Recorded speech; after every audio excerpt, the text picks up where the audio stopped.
Hello everybody again from Simplyfoodea YouTube channel. Thank you so much for your nice comments and your great feedback. Now we'll start a new series of food manufacturing. This is an introduction video for the sheep meat manufacturing.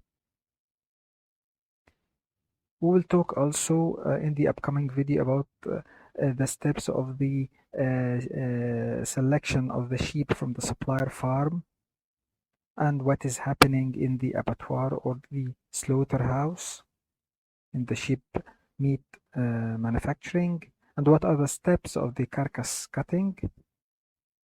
Also, we'll learn the cutting parts of the carcass and the proper temperature and relative humidity in the sheep manufacturing sector, the transportation temperature and the relative humidity control in sheep meat manufacturing, and the whole steps from the farm to the retailer, and finally to the supermarket, and this all will be defined in a flow diagram.